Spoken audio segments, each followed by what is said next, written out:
শহরে কৈলাসের অনেক বড় কাপড়ের বিজনেস ছিল। তার পরিবারে তার স্ত্রী শালিনী, দুটো ভাই রাহুল আর রঞ্জন আর একটা ছোট বোন তানিয়া ছিল।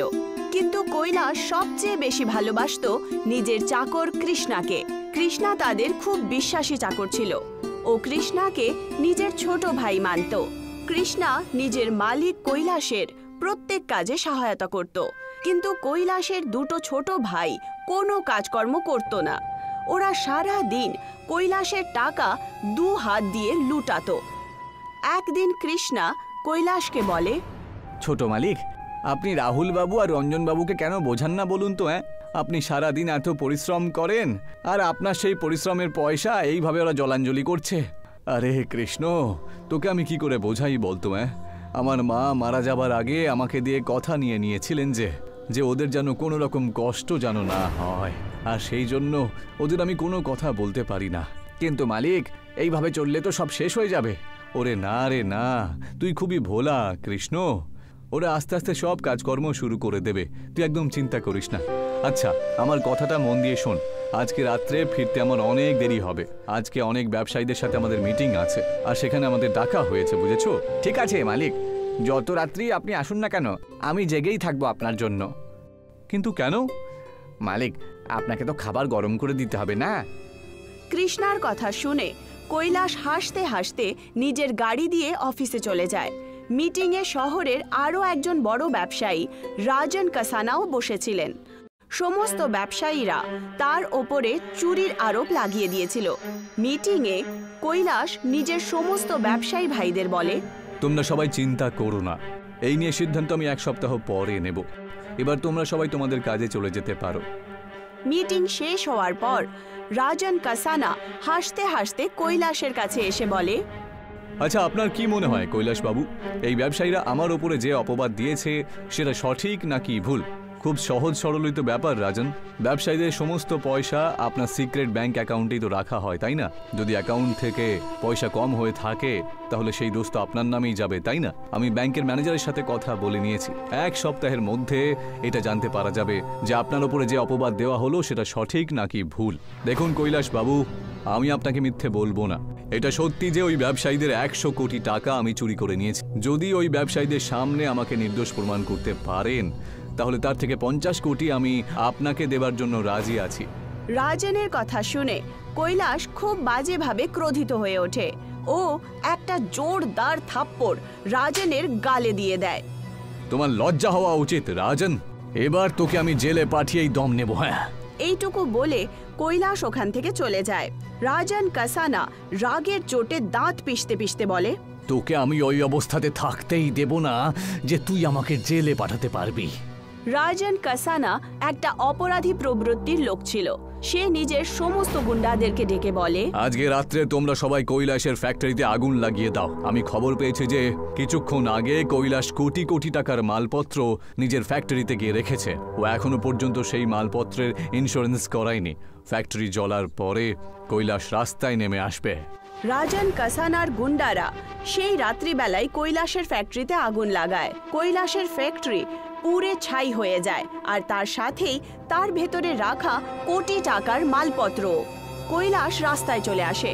এত বড় লোকসানের পর কৈলাসের খুব দুঃখ হয়। আর একদিন রাত হঠাৎ করে কৈলাস অসুস্থ হয়ে পড়ে। কৈলাসের বোন তানিয়া নিজের ছোট ভাইয়ের নাম্বারে কল করে করে ক্লান্ত হয়ে যায়, কিন্তু কোনো ভাই তার কল তুললই না। আর কৈলাসের কাছে এত টাকাও বেঁচে ছিল না যে তার চিকিৎসা করাতে পারে। কিছুক্ষণের মধ্যেই কৃষ্ণা কিছু টাকা পয়সা আনে। ডাক্তারকে দেখানোর পর কৈলাস নিজের চাকর কৃষ্ণাকে বলে, কৃষ্ণা, তোর কাছে পয়সা কোত্থেকে এলো রে? আমার কাছ থেকে তো কানাকড়ি কিছুই নেই। তুই কি কারুর কাছ থেকে ধার চেয়ে নিয়ে এলি? না বড় মালিক, যখন আপনার শরীরটা বেশি খারাপ হয়ে যায় তখন আমি রঞ্জন বাবুর পকেট থেকে কিছু পয়সা বের করে নিই। কিছু পয়সা সে তার নিজের পকেটে রাখে, সেটা আমি নিজের চোখে দেখেছি। কৃষ্ণা এই কথাটা বলেই ছিল, তক্ষুনি কৈলাসের দুটো ভাই রাগের চোটে এসে বলে, ও চুরি করেছে। দাদা, তোর সাহস কি করে হলো আমার পকেট থেকে পয়সা বের করার? বড় মালিকের হঠাৎ করে শরীরটা খারাপ হয়ে যায়, আমি সেই জন্য আপনার পকেট থেকে পয়সা বের করে নিই। আমার কাছে এরকম ফালতু পয়সা নেই যে ওনার চিকিৎসার জন্য পয়সা খরচ করব। আর কখনো আমার পকেটে হাত দেবে না, বুঝেছো? এটা কিরকম কথা বলছেন রঞ্জন বাবু আপনি? যখন বড় মালিকের সময় খুব ভালো ছিল তখন ওনার পয়সা তোমরা 2 হাত ভরে উড়িয়েছো, আর আজকে ওনার অবস্থা খারাপ হয়েছে বলে আপনারা ওনার চিকিৎসা করার জন্য সামান্য পয়সাও খরচ করতে চাইছেন না। আমি নিজের চোখে দেখেছি আপনাদের দুজনকে বড় মালিকের পকেট থেকে পয়সা বের করে নিতে। হ্যাঁ, আর যখনই আমি বড় মালিকের কাছে এই ব্যাপারে নালিশ করেছি উনি আমাকে সবসময় হাসতে হাসতে বলেছেন যে আমার মুখের ওপরে কথা বলছিস বদমাইশ চাকর। রঞ্জন কৃষ্ণাকে খুব জোরে থাপ্পড় মারে। বড় মালিক, ও তোমাকে মারছে, আপনি কিছু বলছেন না কেন ওদেরকে? তুমি যা করেছো কৃষ্ণা, এর চেয়ে ভালো তুমি বাড়ি থেকে বেরিয়ে চলে যাও। এটা কি বলছেন আপনি বড় মালিক? আপনি আমার ওপর সন্দেহ করছেন? আরে আমি শুধু আপনার চিকিৎসা করার জন্যই তো রঞ্জন বাবুর পকেট থেকে পয়সা চুরি করেছিলাম। হ্যাঁ, কিন্তু তোর সাহস কি করে হলো চুরি করা? না, সামান্য একটু অসুখিত হয়েছিল আমার, আমি তো মরে যাইনি, তাই না? এই মুহূর্তে তুই এখান থেকে বেরিয়ে যা। কৈলাস কৃষ্ণাকে ধাক্কা দিয়ে বাড়ির বাইরে বার করে দেয়। কৃষ্ণা চোখে জল নিয়ে চিৎকার করে বলে ওঠে, হ্যাঁ, আমি চলে যাচ্ছি, আর কখনো এই বাড়িতে আমি ফিরে আসবো না বড় মালিক। বড় মালিক, রঞ্জন বাবু যখন আমাকে চর মেরেছিল তখন আমার অত কষ্ট হয়নি যতটা কষ্ট আপনার এই ধাক্কা দেওয়াতে আমি পেলাম। আজকে আমি পুরো দুনিয়াকে ভালো করে চিনে নিলাম। বড় মালিকের চাকর যতই ভালো হয়ে যাক না কেন, তার মাথা সবসময় মালিকের জুতোর তলায় চাপা দেওয়াই তো থাকে। এইটুকু বলে কৃষ্ণা কৈলাসের বাড়ি থেকে বাইরে চলে যায় আর রাগের চোটে একটা ফুটপাতে গিয়ে কাঁদতে শুরু করে। তক্ষুনি একজন ব্যক্তি দৌড়ে দৌড়ে তার কাছে এসে পড়ে যায়। ওই ব্যক্তি খুব বাজেভাবে আহত ছিল, তার শরীর থেকে রক্ত পড়ছিল। তোমার আবার কি হলো? হ্যাঁ, তোমার তো গুলি লেগেছে দেখছি। ওই ব্যক্তি একটা ছোট্ট শিশি আর একটা বড় ফাইল কৃষ্ণাকে দিয়ে দেয় আর বলে, আমি একজন সায়েন্টিস্ট, কয়েকজন লোক আমার পিছু নিয়েছে, বুঝেছো? তোমাকে দেখে এখানকার মনে হচ্ছে না, নিশ্চয়ই তুমি গ্রামের লোক। কিন্তু এটা কি বলুন তো? এই শিশিতে তৈরি করা আছে এমন একটা ফর্মুলা যা দিয়ে তুমি হীরের কাঁঠাল চাষ করতে পারবে, বুঝেছো? আর এই ফাইলের মধ্যে তার ফর্মুলাও লেখা রয়েছে। তক্ষুনি কিছু লোক হাতে বন্দুক নিয়ে কৃষ্ণার দিকে দৌড়ে দৌড়ে আসতে শুরু করে। কৃষ্ণা ওখান থেকে পালিয়ে যায় আর সোজা নিজের গ্রামে চলে যায়। কৃষ্ণার কাছে একটু আধু ক্ষেত ছিল। কৃষ্ণা নিজের ক্ষেতে কাঁঠালের সবজি চাষ করে আর ও সেই ব্যক্তির বলা অনুযায়ী সেই শিশি থেকে কেমিক্যালের প্রয়োগ করে কাঁঠালের ফসলে করে। তখন তার সামনে একটা চমৎকার হয়, গাছে হীরের কাঁঠাল উৎপন্ন হয়। এটা দেখে কৃষ্ণা খুশির চোটে পাগল হয়ে যায়। সেই সময় তার মাও ওখানে উপস্থিত ছিল। মা, তুমি দেখো, কয়েকদিনের মধ্যে আমি বড়লোক হয়ে যাব, আর বড়লোক হবার পরে সবার প্রথমে আমি আমার বড় মালিককে জবাব দেব, কারণ উনিও আমাকে চোর বলেছিলেন যখন আমি ওনার জন্য চুরিটা করেছিলাম। কৃষ্ণার কথা শুনে মা হাসতে হাসতে বলে, আমি কৈলাসকে অনেকদিন ধরে জানি সোনা। তুই যখন ছোট্ট ছিলি তখন তোকে খুব আদর করে এখান থেকে নিয়ে গেছিল। ওই বেচারা তোকে এই কারণে বাড়ি থেকে তাড়িয়েছে কারণ ও গরিব হয়ে গেছিল। ওর একদম পছন্দ হচ্ছিল না যে ওর ছোট্ট ভাই তার সামনে তোকে থাপ্পড় মেরেছে। সেই জন্য ও তোকে নিজের পায়ে দাঁড়ানোর জন্য বাড়ি থেকে তাড়িয়ে দিয়েছে। নিজের মায়ের কথা শুনে কৃষ্ণা গভীর ভাবনায় পড়ে যায়। এতক্ষণ আমি বুঝতে পেরেছি মা, যে যাওয়ার সময় বড় মালিক কেন কাঁদছিল। তুমি একদম চিন্তা করো না, আমি সব কিছু ঠিক করে দেব। কৃষ্ণা সমস্ত হীরের কাঁঠাল বিক্রি করে দেয় আর অনেক ধনী হয়ে যায়। কিন্তু যখন ও কৈলাসের বাড়িতে যায় তখন সে জানতে পারে যে কৈলাসের স্ত্রী মরে গেছিল আর কৈলাসের ভাইরা তাকে ধাক্কা মেরে বাড়ির বাইরে বার করে দিয়েছিল আর কৈলাসের ঘরও বিক্রি হয়ে গেছিল। কৃষ্ণা পুরো শহরে কৈলাস আর তানিয়ার খোঁজ শুরু করে দেয়। খোঁজ করতে করতে সে কৈলাসের ফ্যাক্টরিতে যায়।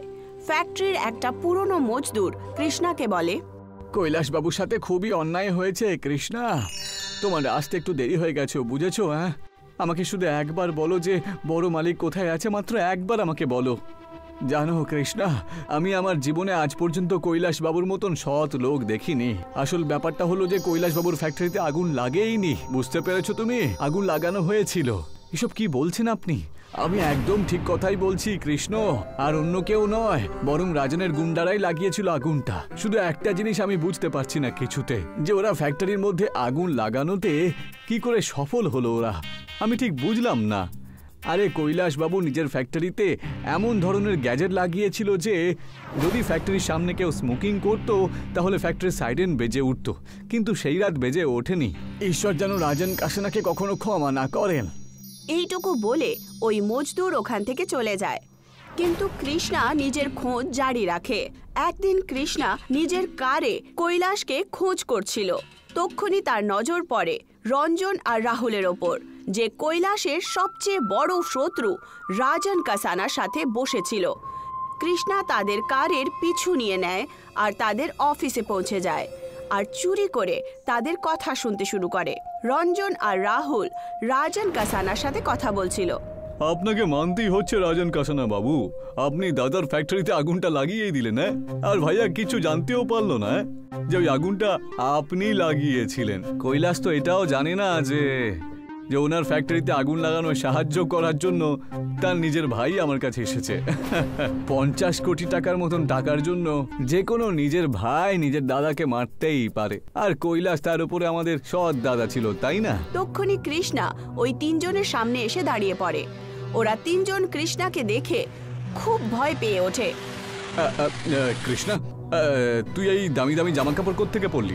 কোথা থেকে চুরি করে নিয়ে এলি নাকি? চুরি করে নয় রঞ্জন বাবু, বরং নিজে পরিশ্রম করে রোজগার করেছি। আর তোমরা দুজন কি বুঝবে পরিশ্রম করা? তোমরা দুজন তোমার দাদা শুধু অর্থগুলোকে 2 হাত ভরে লুটিয়েছো, বুঝেছো? কিন্তু তোমরা দুজন যে এতটা নিচে নামতে পারো আমি কখনো স্বপ্নেও ভাবতে পারি না ভাই। আরে কোনো নিজের দাদাও নিজের ভাইয়ের জন্য এত কিছু করে না, বুঝেছো? যা যা বড় মালিক তোমাদের দুজন সৎ ভাইয়ের জন্য করেছে। তাহলে তুই আমাদের কি ক্ষতি করবি? এই মুহূর্তে আমাকে পরিষ্কার করে বলে দাও যে বড় মালিক এখন কোথায় আছে। আরে আমরা জানি না সে কোথায় আছে। যদি খুঁজতে চাস তাহলে কোনো মন্দিরে গিয়ে খোঁজ তাকে। ভাই বোন মিলে দুজনে ভিক্ষা চাইছে নিশ্চয়ই। তোমাদের দুজনকে আমার কিছু করা থাকলেও করতে পারছি না, কারণ বড় মালিক তোমাদের দুজনকে ভীষণ ভালোবাসতো। তোমাদের শাস্তি তোমরা অবশ্যই ঈশ্বর পাবে। কিন্তু রাজন কাসানা, যেই দিন আমি বড় মালিককে খুঁজে পাবো সেদিনকে তোর পাপ কর্মের শাস্তি তুই অবশ্যই পাবি। এইটুকু বলে কৃষ্ণা রাগের চোটে বাইরে বেরিয়ে যায়। কৃষ্ণা পাগলের মতো কৈলাসের খোঁজ জারি রাখে। কিছু মাস পর কৃষ্ণা একটা মন্দিরে পৌঁছায়। সে দেখতে পায় কৈলাস আর তার ছোট বোন তানিয়া মন্দিরের বাইরে বেঞ্চে বসে আছে। এটা দেখে কৃষ্ণার চোখে জল চলে আসে। ও দৌড়ে দৌড়ে কৈলাসের কাছে পৌঁছায়। আমি এসে গেছি মালিক, আমাকে ক্ষমা করে দেবেন। আমি সেই দিন ঠিক করে আপনাকে বুঝতে পারিনি। আমি আপনাকে নিয়ে ভুল ভেবেছিলাম। কৃষ্ণাকে ধনী রূপে দেখে কৈলাসের চোখে খুশির জল চলে আসে, আর তানিয়ারও। তোর চলে যাবার পরেই আমার স্ত্রী আমাকে ছেড়ে চলে যায় কৃষ্ণা। আর আমি কয়েকদিন পরই এটা জানতে পারি যে আমার ফ্যাক্টরিতে আগুন আমার ভাইরাই লাগিয়ে দিয়েছিল। আর ঈশ্বর ওদের দুজনকে শাস্তিও দিয়ে দিয়েছে, বুঝেছিস? ওরা দুজন পরশু একটা রোড অ্যাক্সিডেন্টে মারা গেছে। মনে হয় আপনি কোথাও একটা কিছু ভুল করছেন বড় মালিক। এই খেলার আসল সূত্রধার হলো রাজন কাসানা। ওই তো রঞ্জন বাবু আর রাহুল বাবুকে উস্কায় আর ওদের দুজনকে 50 কোটি টাকা লোভ দেখিয়ে আপনার ফ্যাক্টরিতে আগুন লাগিয়ে দেয়। আসল দোষী তো রাজন কাসানা। তক্ষুনি হঠাৎ কৈলাস মাথা ঘুরে মাটিতে পড়ে যায়। এটা দেখে কৃষ্ণা আর তানিয়া খুব ঘাবড়ে যায়। আপনি একদম চিন্তা করবেন না মালিক, আমি আপনাকে এক্ষুনি আর এই মুহূর্তে হসপিটালে নিয়ে যাচ্ছি। না কৃষ্ণা না, তুই একদম সঠিক সময়তেই এসেছিস রে। আসলে আমার ক্যান্সার হয়ে গেছে আর আমি বেশি দিন নেই, কিন্তু আমার চলে যাবার পরে তুই তানিয়াকে খেয়াল রাখিস, ঠিক আছে? ওকে বিয়ে করে নিস তুই, আর রাজন কাসানাকে একদম ছাড়বি না। এইটুকু বলে কৈলাসের মৃত্যু হয়। কৃষ্ণা কৈলাসের অন্তিম সংস্কার করে আর সেই দিনই তানিয়ার সাথে বিয়েও করে নেয়। কৃষ্ণা এখন খুব ধনী ব্যক্তি হয়ে গেছিল। কৃষ্ণা ঠিক রাজন কাসানার মতোই তার ফ্যাক্টরিতে আগুন লাগিয়ে দেয়। রাজন কাসানাও রাস্তায় নেমে যায়, কিন্তু সেই দুঃখটা সহ্য করতে পারে না আর পাগল হয়ে যায়। কিছুদিন পর কৃষ্ণা নিজের বউ তানিয়াকে নিয়ে নিজের গ্রামে চলে যায় আর ওখানে একটা বাড়ি বানিয়ে থাকতে শুরু করে। কৃষ্ণা আজও হীরের কাঁঠালের চাষ করে। একটা ঘন জঙ্গলের পাশে একটা গ্রাম ছিল সোনপুর। সোনপুরে মহেশ আর তার স্ত্রী জয়া থাকত। আরে মহেশ, আমার টাকা কবে ফেরত দেবে? খুব তাড়াতাড়ি শেঠজি, যেদিন আমার টাকা জোগাড় করতে পারবো সেদিন সোজা আপনার কাছেই যাব। ঠিক আছে, আমি অপেক্ষা করব। আচ্ছা শেঠজি। মহেশের স্ত্রীর শেঠের ওপর খুব রাগ ছিল। আরে শোনো, তুমি আর কত সুদ দেবে এই শেঠকে? যত ঋণের থেকে নিয়েছিলাম তার থেকে তো দ্বিগুণ দিয়ে দিয়েছি আমরা। জানি না, এইসব আমি বুঝি না। আমি শুধু এটুকুই জানি, যদি আমাদের এই বাড়িতে থাকতে হয় তাহলে শেঠজিকে টাকা দিতেই হবে। ঠিক আছে। একবার মহেশ জঙ্গলে একটা বড় গাছের চুক্তি করলো। তার থেকে বেশ ভালো টাকা পেল। যখন সে বাড়ি ফিরলো, এখনই গিয়ে এই টাকা শেঠজিকে দিয়ে আসে। আরে আরে, সব টাকা ওনাকে দেওয়ার কি দরকার? অর্ধেক আমরা রেখে দেব। কিন্তু কেন? কেন বলছো? আমার শরীরে একটাও গয়না নেই, অন্তত এই পয়সা দিয়ে একটা কানের দুল তো কিনে নেব। কিন্তু যদি শেঠজি জানতে পারে তাহলে রেগে যাবে। ওকে কে বলবে? ঠিক আছে, আমি দুল কিনে নিয়ে আসছি। মহেশ একটা সোনার দুল কিনে আনলো আর বাকি পয়সা নিয়ে মহেশ শেঠজির কাছে গেল।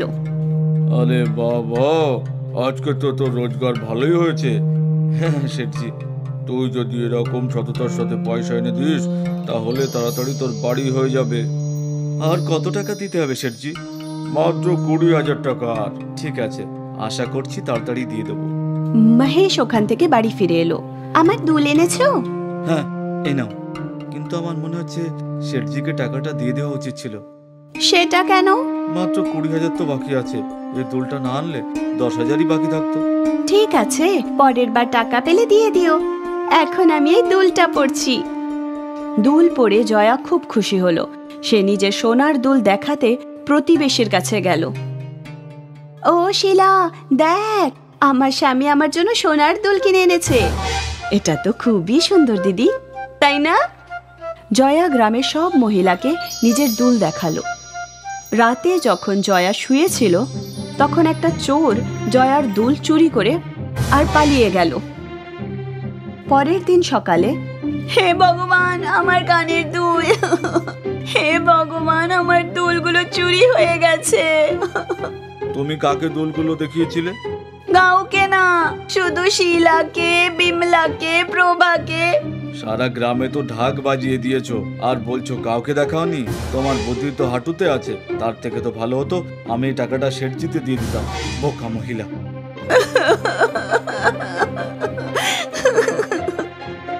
জয়ার পেটে কোনো কথা হজম হতো না। সে সব কথা সবাইকে বলে দিত। যদি ওর ঘরে ভালো রান্নাও হতো সেটাও গিয়ে ও সবাইকে বলে দিত। আরে মহেশ ভাই, আজকে তোমার বাড়িতে ক্ষীর হচ্ছে, আমাদের ডাকলে না? ভাই, আমি তো এখনো বাড়ি পৌঁছাইনি। আমি কি করে জানবো যে কি বানাচ্ছে? আরে সবাই জানে, জয়া বৌদি বলেছে। মহেশ খুব তাড়াতাড়ি বাড়ি ফিরে এলো। সারা গ্রামে বলে দিয়েছো যে তুমি ক্ষীর বানিয়েছো। এতে আবার কি দোষ হলো? বানিয়েছি তো বানিয়েছি। আরে বানিয়েছি তো নিজে খাও না। দুনিয়া সবাইকে বলার কি আছে? তোমার এই আচরণে বিরক্ত লাগছে আমার। কোনো কথায় নিজের মধ্যে রাখতে পারো না, সবকিছু ঢাক পিটিয়ে বেড়াও। প্রায়ই মহেশ জয়াকে বকাবকি করত। একদিন মহেশ জঙ্গলে কাঠ কাটতে গিয়েছিল। ও একটা খুব মোটা গাছ কাটছিল। তখনই ওর পায়ে কিছু ঠেকলো। ও নিচে মাটি খুঁড়ে একটা ঘড়া পেল, সোনার কয়েনে ভরা। বাহ বাহ, আমার তো কপাল খুলে গেল। হে ভগবান, তোমার লাখ লাখ ধন্যবাদ। এখন এটা আমি বাড়ি নিয়ে যাই। না না, মহেশের জয়ার বোকামির কথা মনে পড়ল।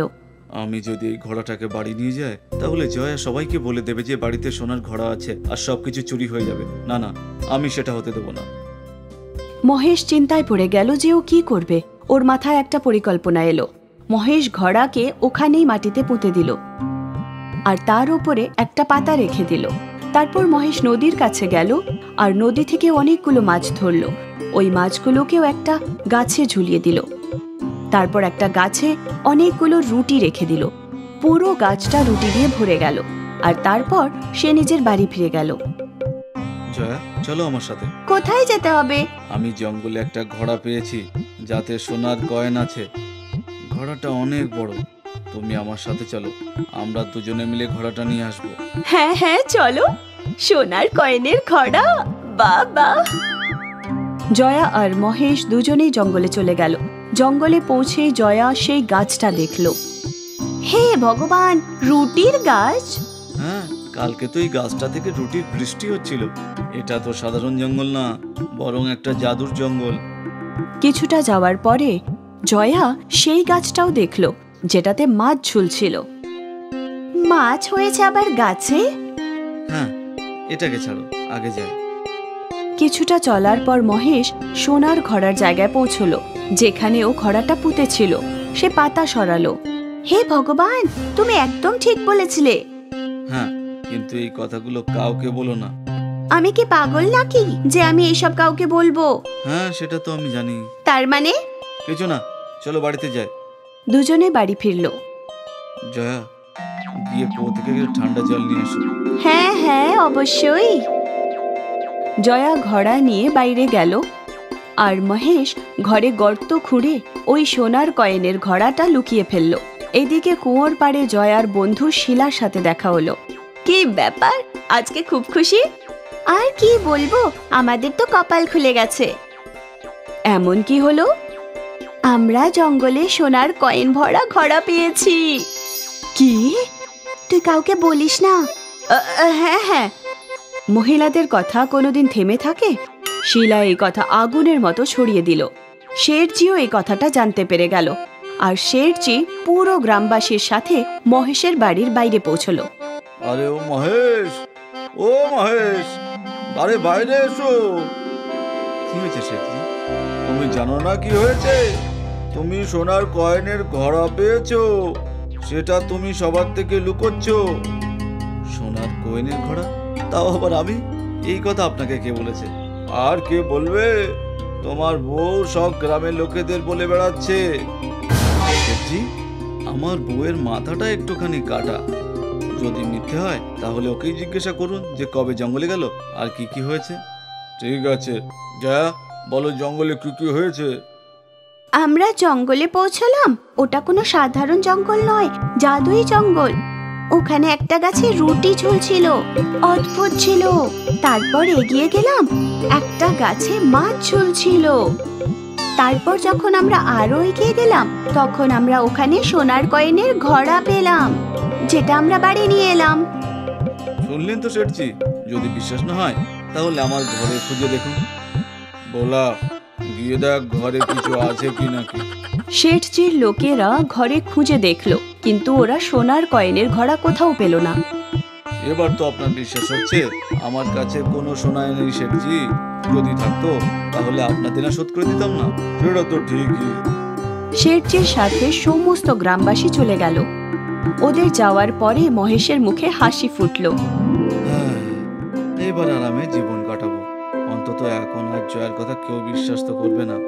আমার সোনাও সুরক্ষিত থাকবে। আরে শোনো, এইসব সত্যি হয়েছিল না? তাহলে লোক কেন আমার কথা শুনছে না?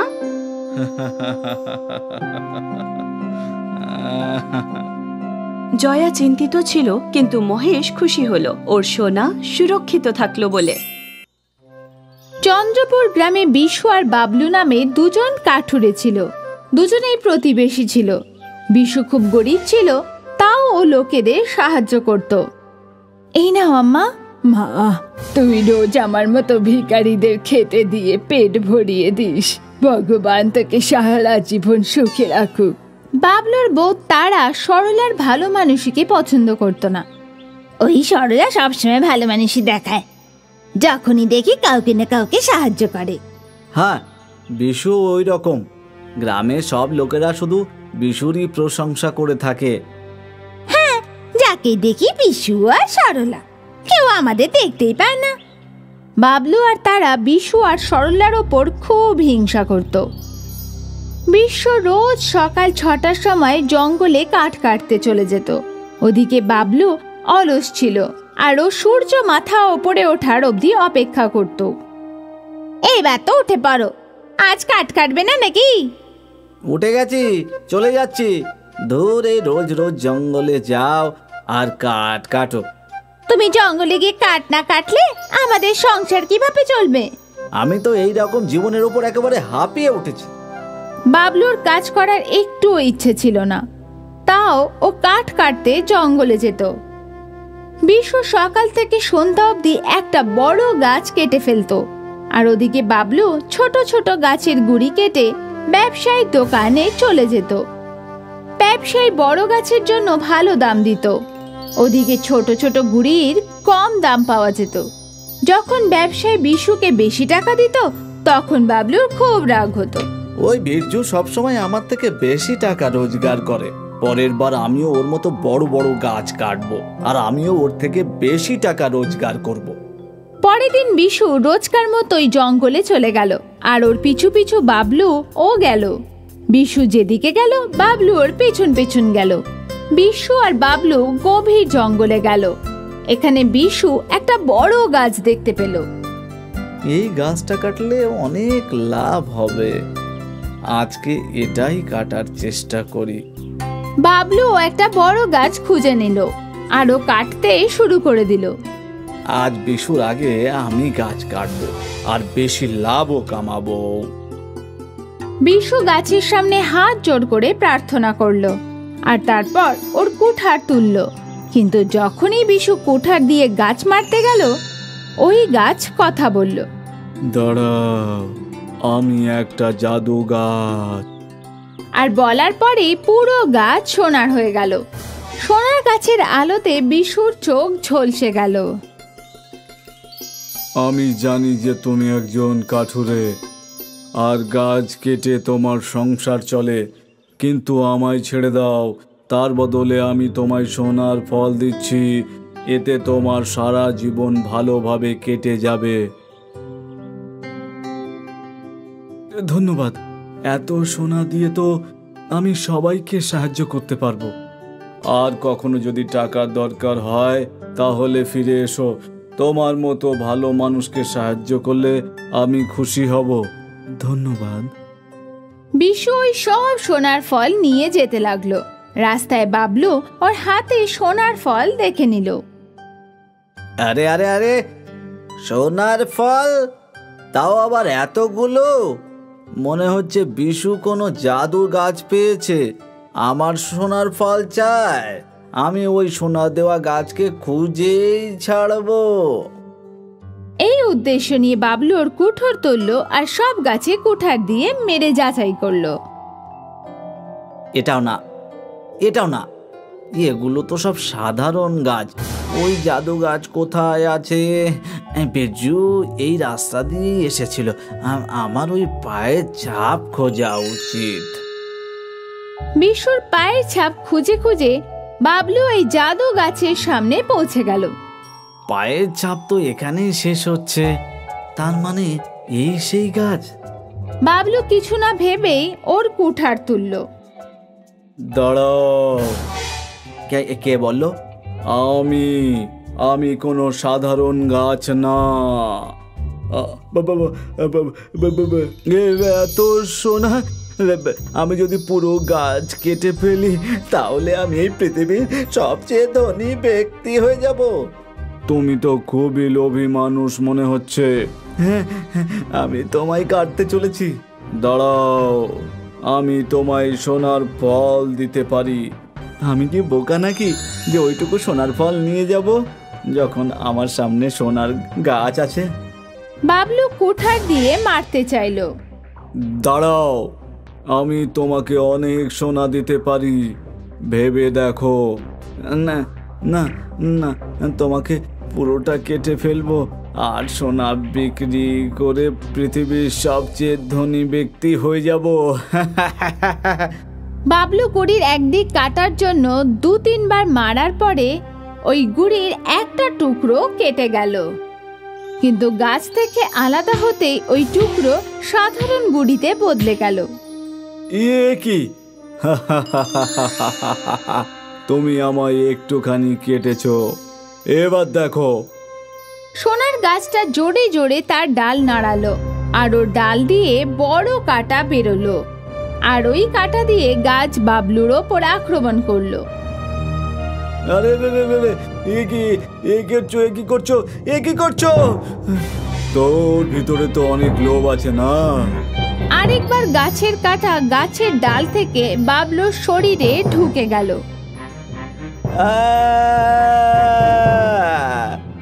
বাবলু বাজে ভাবে ক্ষত বিক্ষত হলো আর ওর প্রাণ বাঁচে বাড়ির দিকে দৌড় লাগালো।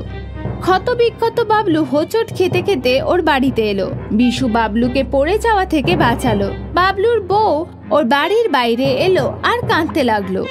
এসব কিভাবে হলো?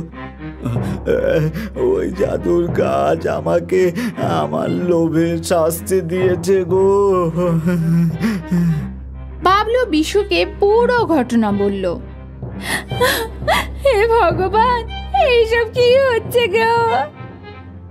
বৌদি, আপনি কোনো চিন্তা করবেন না, বাবলু তাড়াতাড়ি সুস্থ হয়ে উঠবে। বিশু বাবলু সব কাটা বের করলো আর ওতে মলম লাগালো, আরও সেবা করলো। আর তখন বাবলু আর তারা ওদের ভুল বুঝতে পারলো।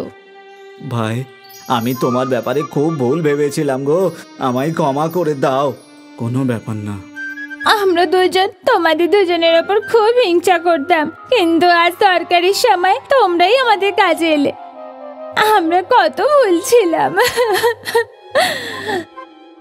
তারা, কোনো ব্যাপার না, আমরা তো সবাই মানুষ, মানুষদের তো ভুল হয়ই থাকে।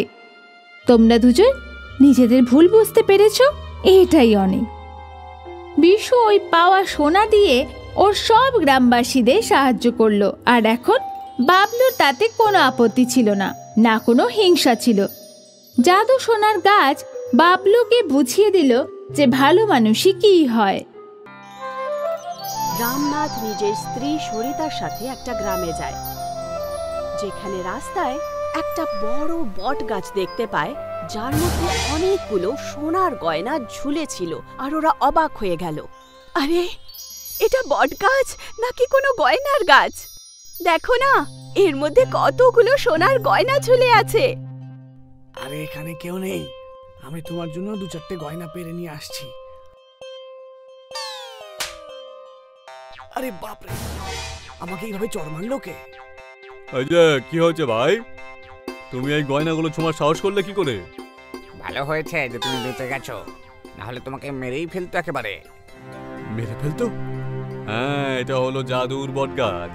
পাশের গ্রামে যাওয়ার আগে যে জঙ্গল রয়েছে, ওখানকার ডাকাতরা ওই গ্রামের গয়না চুরি করে নিয়েছে। তাই ওই গ্রামে যাওয়ার জন্য যারাই যায়, তারা এই গাছে গয়নাগুলো ঝুলিয়ে ফেরার সময় আবার নিয়ে চলে যায়, বুঝেছো? আর ততক্ষণ এই বট গাছটা গয়নাগুলোকে শুধু সুরক্ষিতই রাখে না, বরং নিজস্ব জল দিয়ে গয়নাগুলোকে একেবারে চকচকে করে তোলে।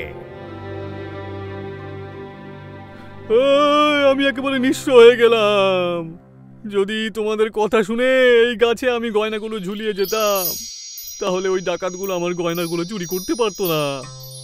আরে আমরা তোমাকে কতবার বুঝিয়েছিলাম, আর তোমার বন্ধুও তো তোমাকে বুঝিয়েছিল। ও তো নিজের গয়না এখানে ঝুলিয়েই গেল। হ্যাঁ, কিন্তু এই দাদু বিশ্বাসই করলো না। 2 লক্ষ টাকার গয়না হারিয়ে বসলো। দাও, আমার গয়না তো রয়ে গেছে, কই আমারগুলো দাও তো। হ্যাঁ হ্যাঁ, দেবো দেবো। তা তোমার নাম রামদিন, তাই না? এই হলো তোমার গয়না, দেখে নাও, একদম সুরক্ষিত। আর বট দেবতার দয়ায় তোমার গয়না একেবারে চকচকে হয়ে গেছে। দেখো দেখো দেখো। আরে কিন্তু আমার 2 লক্ষ টাকার গয়না, যদি আমি তোমাদের কথা শুনতাম তাহলে। আরে বাপরে, গয়না তো আমাদের কাছে অনেক আছে, যদি চুরি হয়ে যায় তখন? আরে আমার মতন মূর্খামি করো না বোন, এখানে ঝুলিয়ে দিয়ে যাও, ফেরার সময় গয়নাগুলো নিয়ে যেও।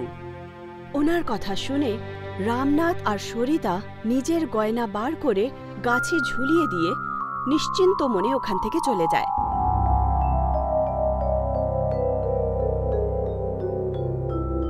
রাত্রিবেলা ফেরত এসে ওরা নিজেদের গয়না চায়। রামা ওদের গয়না ফেরত দিয়ে দেয়। আরে বাহ, আমার গয়না তো সত্যি সত্যি চমক দিচ্ছে, একদম নতুন গয়নার মতো।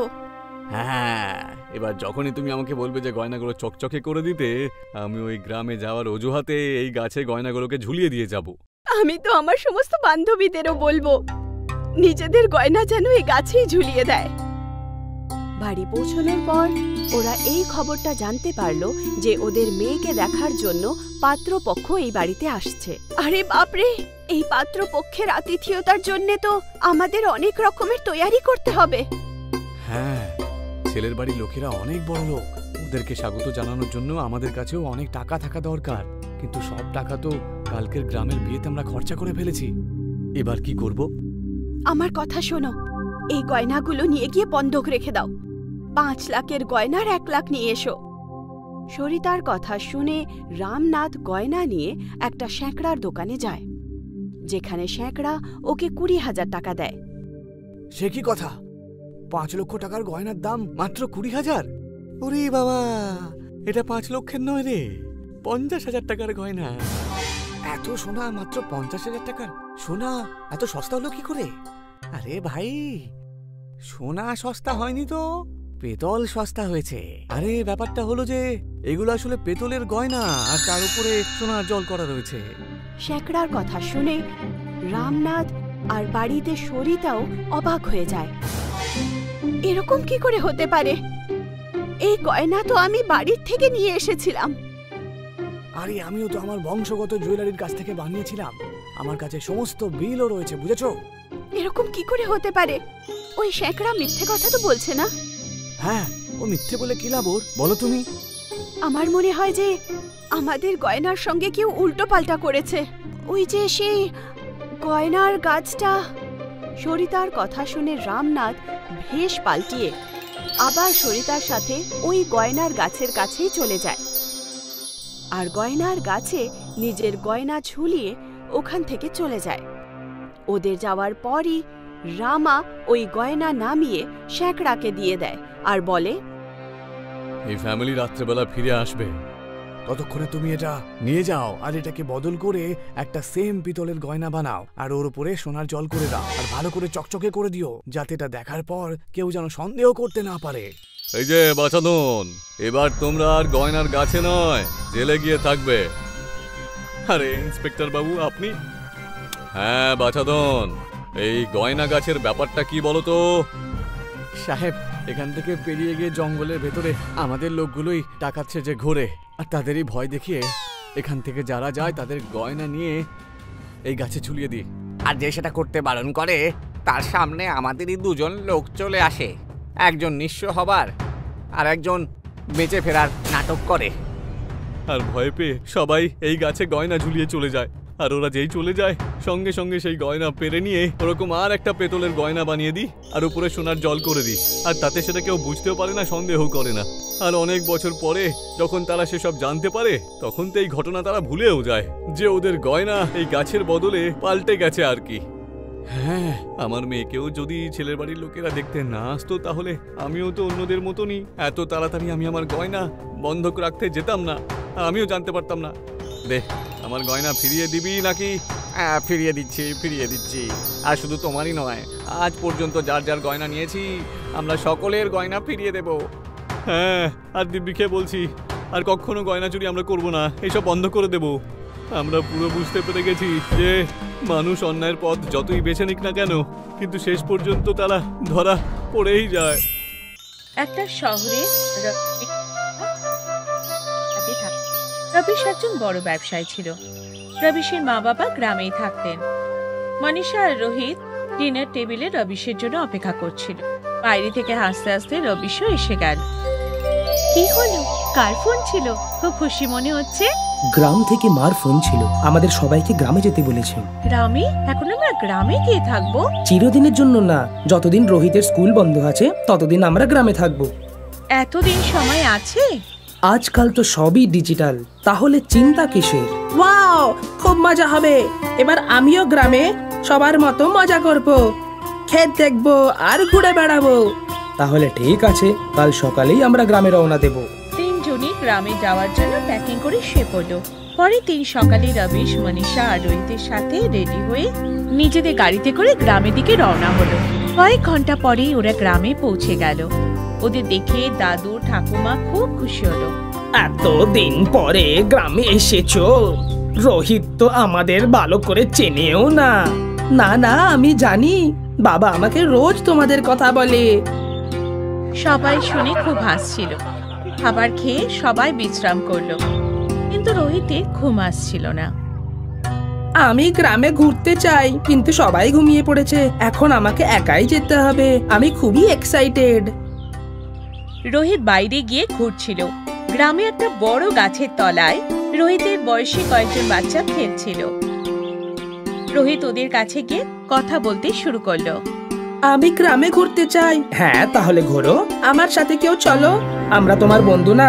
আর গ্রাম তো এইটুকুই, এখানে ঘোরার মতো কিছুই নেই। আমি জঙ্গলে যেতে চাই আর ক্ষেত দেখতে চাই। গ্রামের সব ছেলেগুলো নিজেদের মধ্যে ইশারা করলো। কি হয়েছে, তোমরা হাসছো কেন? কিছু না, আজকে তোমাকে জঙ্গল দেখাবো, সন্ধ্যেবেলা চলে আসবে। তোমরা সত্যি আমাকে জঙ্গল আর ক্ষেত দেখাবে তো? আরে তোমাকে বললাম তো সন্ধ্যেবেলায় চলে আসতে, তাহলে সন্ধ্যেবেলায় চলে আসবে। এখন যাও এখান থেকে, আমরা এখন খেলবো। রোহিত বাড়ি ফিরে এলো। রোহিত, এই গ্রাম একদম নতুন, আর তুই একা কোথায় গেছিলি? মা, আমি তো বাইরেই ছিলাম, কোথাও যাইনি তো। আচ্ছা আচ্ছা ঠিক আছে, কিন্তু গ্রামের বাইরে যেও না, অনেক বিপদ আছে। কিসের বিপদ ঠাকুমা? বেশি প্রশ্ন করো না, তুমি এখনো ছোট। রোহিতকে বুঝিয়ে সবাই ছেড়ে দিল আর নিজেদের কাজ করতে ব্যস্ত হয়ে গেল। রোহিত সন্ধ্যেবেলায় জঙ্গলে যেতে ভুলে গেছিল। ও পরের দিন জঙ্গলে যাবে বলে বেরিয়ে গেল। আমি তো গতকাল সন্ধ্যেবেলায় যেতে পারিনি, কিন্তু এখন আমি ক্ষেত আর জঙ্গলে অবশ্যই যাব। সবার নজর বাঁচিয়ে রোহিত বেরিয়ে গেল। তারপর ক্ষেতের মধ্যে দিয়ে একটা জঙ্গলে পৌঁছে গেল। সেখানে ওর পায়ের তলায় একটা ছোট গাছ পড়লো। ওহ, এই গাছটা তো ভেঙে গেল, এবারে কি করব? এটাকে বাড়িতে নিয়ে চলে যাই। রোহিত জঙ্গলে না ঘুরে ওই চারা গাছটা নিয়ে সোজা বাড়ি চলে এলো। আরে রোহিত, কোথায় গেছিলে? আর এই গাছটা কোথা থেকে নিয়ে এসেছো? এটা তো এখানে বাইরেই ছিল। দাদু রোহিতের সঙ্গে কথা বলছিলেন, তখন রবিশও চলে এলো। একটা খুব জরুরি কাজ আছে, আমাদের আজকেই শহরে ফিরে যেতে হবে। কিন্তু কালকেই তো এসেছিস, তাহলে কেন এত তাড়াতাড়ি চলে যেতে হবে? খুবই জরুরি কাজ আছে। রবিশ মনীষা আর রোহিতকে তাড়াতাড়ি রেডি হয়ে গাড়িতে বসতে বলল। দুজনে তাই করলো। রোহিত ওই ভাঙা গাছটা নিয়ে গাড়িতে উঠে বসলো। তারপর গাড়িটা শহরের দিকে চলে গেল। কি হয়েছে? আমরা এত তাড়াতাড়ি ফিরে যাচ্ছি কেন? বাড়িতে চুরি হয়েছে আর কোম্পানিতেও লোকসান হয়েছে, আমরা পুরো শেষ হয়ে গেছি। কি? সব শেষ হয়ে গেল? হ্যাঁ, এবার গিয়ে দেখতে হবে কি কি হয়েছে আর কি করে হয়েছে। কিছুক্ষণ পরে ওরা নিজেদের বাড়ি পৌঁছে গেল। ঘরে ঢুকে দেখলো সবকিছু চুরি হয়ে গেছে। রবিশের গাড়িটাও পরের দিন চলে গেল। তিনজন মাটিতে বসে পড়ল আর রোহিত গাছটা এক কোনায় রেখে দিল।